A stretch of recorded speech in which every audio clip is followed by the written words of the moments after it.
Hello everyone, welcome to my new cooking blog. আজকে আমি তোমাদের সাথে শেয়ার করছি বাঁধাকপির পকোড়া রেসিপি।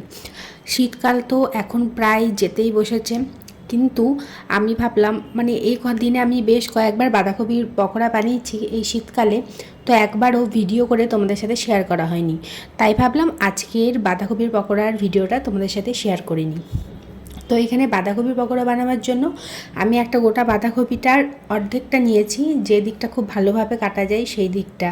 তো সেইখান থেকে এবার আমি অল্প অল্প করে টুকরো টুকরো করে কেটে নিচ্ছি, আর তারপরে খুব সরু সরু করে বাঁধাকপিটাকে আমি কেটে নেব। ছোটো চাকুটাতে কাটতে খুব প্রবলেম হচ্ছিলো, তাই চেঞ্জ করে এই বড়টা নিয়ে নিলাম। এটা দিয়ে খুব স্পিডে কাটা যায় আর খুব ভালোভাবেও কাটা হয়, একদম সরু সরু করে কাটা যায়। তো তোমরা কে কে বাঁধাকপির পকোড়া খেতে ভালোবাসো কমেন্টে অবশ্যই জানাবে। আর তোমরা কে কীভাবে বানাও বাঁধাকপির পকোড়াটা সেটাও আমার সাথে কিন্তু শেয়ার করো। আমি তো যেভাবে বানাই সেরকম আজকে তোমাদের সাথে শেয়ার করছি, তোমাদেরটাও জানা থাকলে খুব ভালো লাগবে। আমি একদিন তাহলে ট্রাই করবো সেরকম করেও।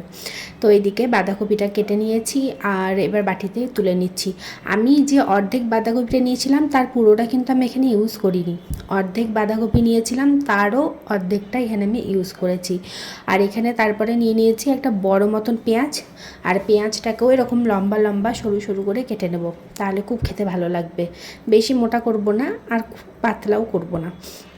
তো পেঁয়াজটাও এখানে কাটা হয়ে গেছে। এবার পেঁয়াজটাকে হাতে একটু করে ভেঙে ভেঙে ওই বাঁধাকপিটার সঙ্গে মিশিয়ে দিচ্ছি।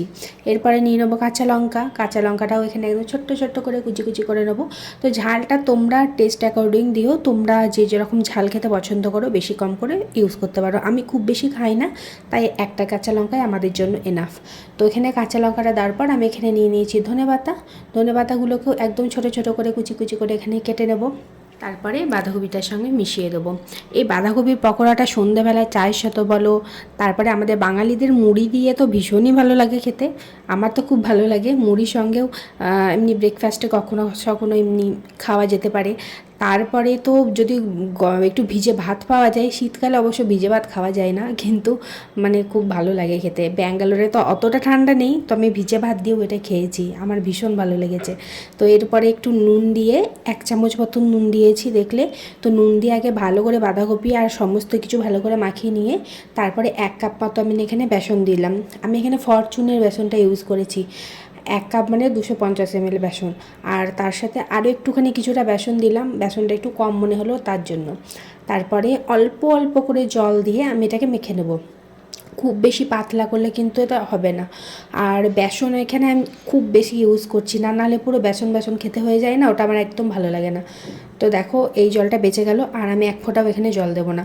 তো এরপরে ভালো করে বেসনটা দিয়ে এই বাঁধাকপিটাকে মিশিয়ে নেব। এরপর ওই 1 পিঞ্চ মতন আমি বেকিং সোডা দিয়ে দিলাম, আর তারপরে বেকিং সোডাটা দিয়েও ভালো করে এখানে আমি মাখিয়ে নেব। এরপর দেখো আমি একটা দেখাচ্ছি পকোড়ার মতন করে, এই রকম ঠিক যদি কি বলে এটাকে বুঝতে পারছি না, এরকম যদি ভালোভাবে মোড়ানো যায় বড়ার মতন করে, তো তার তোমার এটা পুরোপুরি রেডি হয়ে গেছে। এরপর ইজিলি এটাকে ভাজা যেতে পারে, এটা আর ভাঙবে না।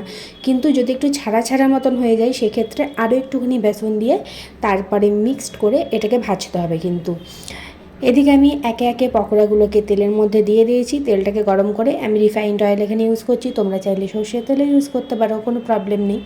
তো বড়াগুলোকে এবার এপিট ওপিট করে ভালো করে উল্টে একদম লাল লাল করে ভেজে নেব। এখানে আমি আর মা গল্প করতে করতে বড়াগুলোকে ভেজে নিচ্ছি। তো বড়া এখানে ভাজা হয়ে গেছে কমপ্লিট। এবার একে একে বড়াগুলোকে আমি তুলে নেব। প্রথমে এই চামচটা দিয়ে একটুখানি চিপে চিপে তেলটাকে আমি ঝরিয়ে নিয়েছিলাম। তারপরে এই ঝারনাগুলো পাওয়া যায়, তেল ছেঁকে লুচি ভাজা যে ঝারনা বলে, তো এটার মধ্যে সমস্ত পকোড়াগুলোকে তুলে নিয়ে একটা বাটির ওপরে রেখে দেবো। যদি কোনো এক্সট্রা অয়েল পড়ে তাহলে বাটিটার মধ্যে পড়ে যাবে। এরপরে পকোড়াগুলো আমি গরম গরম সার্ভ করে দিচ্ছি। এটা এত মুচমুচে হয়েছিল আর এত টেস্টি হয়েছিল না, তোমরা আবার ট্রাই করলেই বুঝতে পারবে। তো আজকের ভিডিওটা তোমাদের কেমন লাগলো অবশ্যই জানাবে। ভিডিও ভালো লাগলে লাইক কমেন্ট শেয়ার করতে ভুলো না। দেখা হবে আবার অন্য কোনো এক নতুন ভিডিওতে।